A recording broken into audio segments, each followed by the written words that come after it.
सुना है Himadri speciality chemical limited HSCL limited अब देखिए 382 का प्राइस हमें देखने को मिला है और 5% का सर्किट भी हमें देखने को मिला है।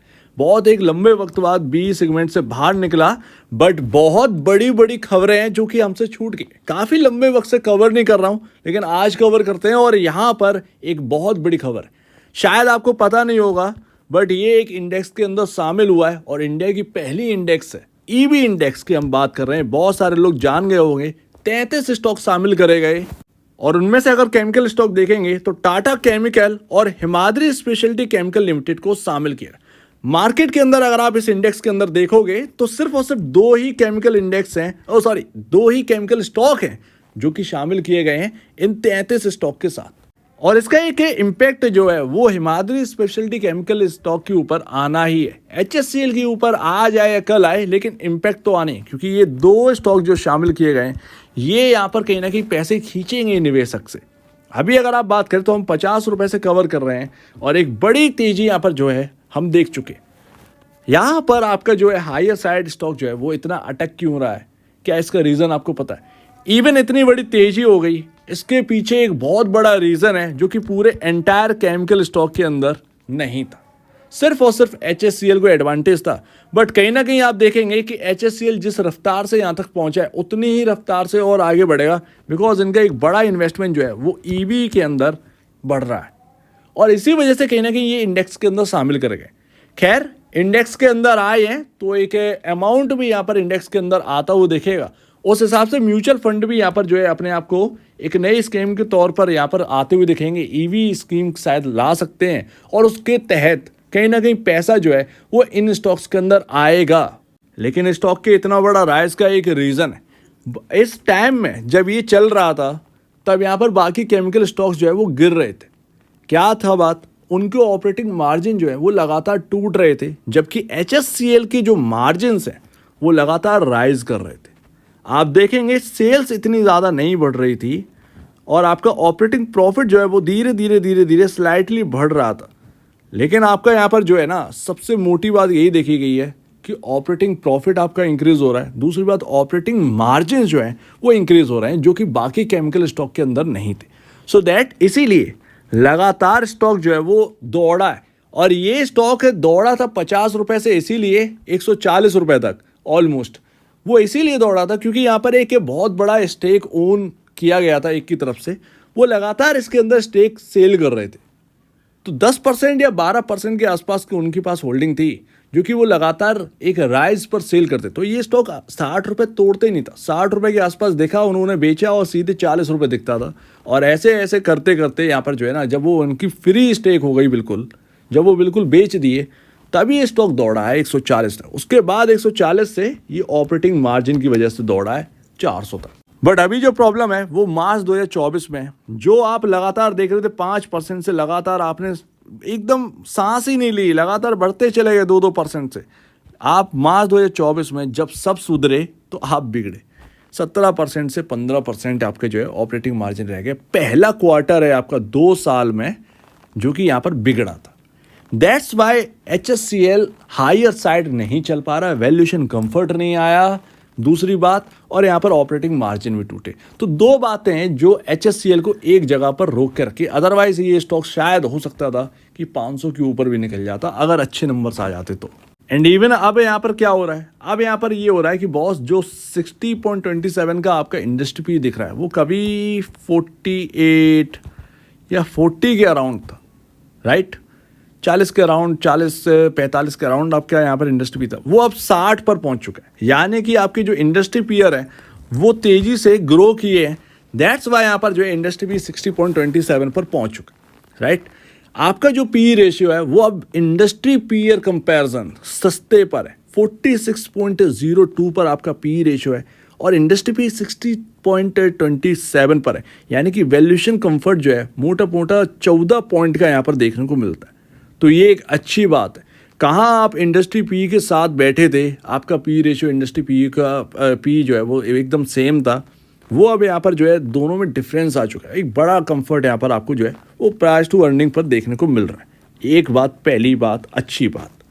दूसरी बात, आपका यहाँ पर प्राइस टू बुक वैल्यू में कोई यहाँ पर जो है बड़ा कंफर्ट नहीं है। 6.16 टाइम आप अपने बुक वैल्यू बुक वैल्यू के कंपैरिजन प्राइस चल रहा है स्टॉक का, सो दैट इसमें कोई वैल्यूएशन कंफर्ट नहीं है, इस बात को आप समझिए, राइट। और आपके इंडस्ट्री पीयर जो है वो 6.16 या 6.50 टाइम पर ही यहाँ पर जो है घूम रहे हैं। इंडस्ट्री पीयर कौन? SRF लिमिटेड हुआ, गुजरात फ्लोरो हुआ, या दीपक नाइट्रेट हुआ, टाटा केमिकल यहाँ पर जो है सबसे लोएस्ट, सबसे चीप स्टॉक यहाँ पर देखने को मिलता है, सबसे बड़ा वाइट सेल्स, बट यहाँ पर जो है आप देखेंगे प्राइस टू बुक वैल्यू 1.28। उम्मीद है कि इस ईवी सेगमेंट या ईवी इंडेक्स में शामिल होने के बाद ये दोनों स्टॉक चमकेंगे, और सबसे ज़्यादा चमकेगा Tata chemical, because of 1.28 time अपने बुक वैल्यू पर ट्रेड कर रहा है।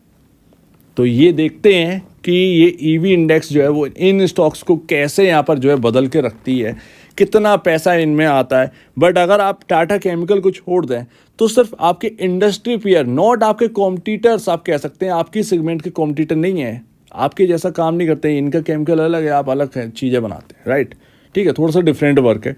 बट फिर भी अगर आप देखें कि केमिकल स्टॉक्स हैं तो केमिकल स्टॉक के तौर पर इन सब की प्राइस टू बुक वैल्यू, आपकी प्राइस टू बुक वैल्यू बिल्कुल सेम है, राइट। और ये बहुत बड़े लीडर्स हैं, जबकि आप अभी लीडर नहीं बने, तब जाकर आप इनको बराबरी दे रहे हैं, तो ये एक मोटी बात है।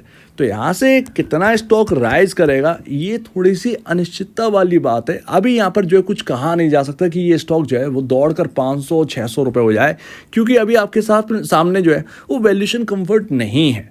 तो यहाँ पर एंड सेकेंड लास्ट, यहाँ पर फंडामेंटल बेसिस पर तो मुझे वैल्यूएशन कंफर्ट नहीं दिखता है, लेकिन अगर स्टॉक कोई चल जाता है तो कोई बड़ी बात नहीं, ये भी यहाँ पर है, क्लियर है।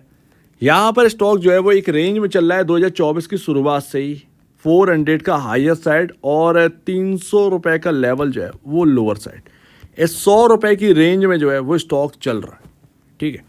अगर Q1 अच्छे निकल आए सो दैट डेफिनेटली कहीं ना कहीं यहाँ पर जो है आपको एक वैल्यूएशन कंफर्ट मिलेगा by price to book value and by PE ratio. और अगर ऐसा होता है तो ये फंडामेंटल ड्राइवन रन अप होगा इस स्टॉक के अंदर। तब अगर ये Q1 के टाइम अगर चलता है और 400 रुपये तोड़ता है तो ये टिकाऊ वाली तेजी हो जाएगी।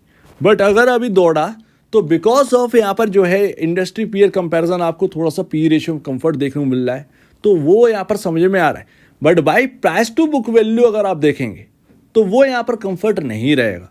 आप साथ साथ चल रहे हैं ये ज़्यादा बेहतर है, अलग होकर चलेंगे तो थोड़ा सा दिक्कत हो सकती है। बट मुझे कहीं ना कहीं लगता है कि अगर ये 400 रुपये, इस बात को ध्यान रखिएगा, 400 रुपये अगर तोड़ जाता है ये स्टॉक, तो कहीं ना कहीं ये स्टॉक अब कहीं ना कहीं एक लंबे वक्त बाद शायद 500 की तरफ मुड़ जाए, एक रेंज से बाहर निकलने की कोशिश करे। अगर एक रेंज से बाहर निकलने की कोशिश करता है तो कहीं ना कहीं 500 की तरफ ही मुड़ेगा, यानी कि 100 रुपये का गेन जो है वो आपको आते देखने को मिल सकता है। एंड लास्ट, यहाँ पर मूविंग एवरेज क्या करें और पैटर्न क्या कह रहा भाई।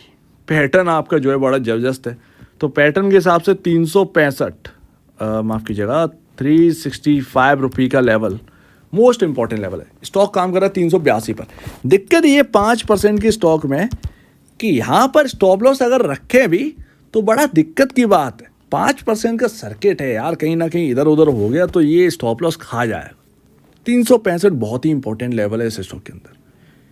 डे टाइम में, इंटर डे में अगर ये 365 तोड़ता भी है, बट क्लोजिंग बेसिस पर अगर ये 365 के ऊपर क्लोज होता है तो ध्यान रखिएगा 365 को जो है वो प्रोटेक्ट कर रहा है स्टॉक, इस बात को नोट करिए। दूसरी बात, अगर यहाँ पर ये आपका जो ये लेवल है यानी कि 382, 383, 384 जो है, ठीक है, अगर ये कल के दिन ब्रीच हो जाता है, यानी कल के दिन भी अगर सर्किट पर बंद होता है तो यहाँ पर ध्यान रखना है कि कल के दिन तो आपको 400 के लेवल दिख ही जाएंगे, यानी कि आप ऑल टाइम हाई पर आ जाओगे, ठीक है। हमें इसके ऊपर निकलना है, टेस्टिंग यहीं पर होगी, क्या ये 400 रुपये तक जाएगा और यहाँ पर ऊपर की तरफ मुड़ जाएगा, या फिर ये 400 रुपये के नीचे चला जाएगा। क्योंकि ऑल टाइम हाई को तोड़ना आसान नहीं है, वहाँ से कभी कभार सेलिंग आ जाती है। स्टॉक के अंदर सेलिंग आ भी सकती है और नहीं भी आ सकती, ये चेक करना है। बट वही बात है ना कि 5% का सर्किट जो है ना वो इधर उधर चल रहा है, या तो 5% ऊपर या फिर 5% नीचे। तो वो थोड़ा सा 5% सर्किट वाले स्टॉक में ना दिक्कत हो रही है। HCL के अंदर वही दिक्कत है, ये सर्किट बड़ा हो जाए तो फिर यहाँ पर जो है समझने वाली थोड़ा सा दिक्कत ना हो। बट यहाँ पर कुछ ऐसा है, 400 रुपये पर टेस्ट एक्चुअल में टेस्टिंग होगी, 400 के ऊपर टिक पा रहा है या नहीं टिक पा रहा है, ये बात नोट करिए।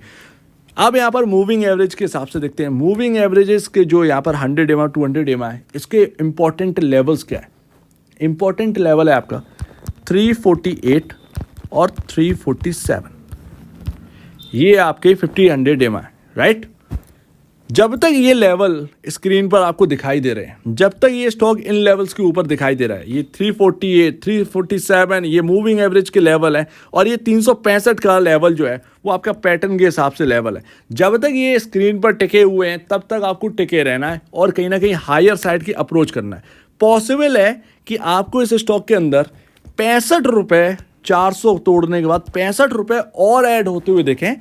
तुरंत ना हो, धीरे धीरे ही हो, लेकिन 65 रुपये यानी कि 465 तक स्टॉक जो है वो जाने की कोशिश कर सकता है अगर ये 400 रुपये के ऊपर टिक जाता है। सो उम्मीद है इस बात को आप समझे होंगे। ये नोट कर लीजिए, जब तक ये 348 47 और 365 रुपये टिका हुआ है तब तक स्क्रीन पर यहाँ पर ध्यान देना है और पॉजिटिव रहना है, ठीक है। बाकी देखते हैं Q1 यहाँ पर जो है कितना बड़ा वैल्यूएशन कंफर्ट लाता है, क्योंकि प्राइस टू बुक वैल्यू के हिसाब से तो वैल्यूएशन कंफर्ट नहीं है, बट बाई ईवी इंडेक्स के अंदर आया है, शामिल हुआ है, तो शायद इन्वेस्टमेंट आ रहे हो, म्यूचुअल फंड की तरफ से आ रहे हैं, तो कुछ कह नहीं सकते, तो स्टॉक राइज भी कर सकता है। लेकिन अगर 400 तोड़ता है वो 65 रुपये आपके हाथ में कहीं ना कहीं लगता है वो दिखेगा बाई पैटर्न के हिसाब से। सो उम्मीद है काफ़ी कुछ आपको समझ में आया होगा। एक बार निवेश से पहले या बेचने से पहले खुद भी स्टडी करिए, या आप अपने ब्रोकर या एडवाइस से सलाह ले सकते हैं, तो इस तरीके से काम जरूर करिएगा। तो आपके कहना है इसके ऊपर कमेंट सेक्शन में गए, और अब वीडियो देखने के लिए बहुत बहुत धन्यवाद दोस्तों।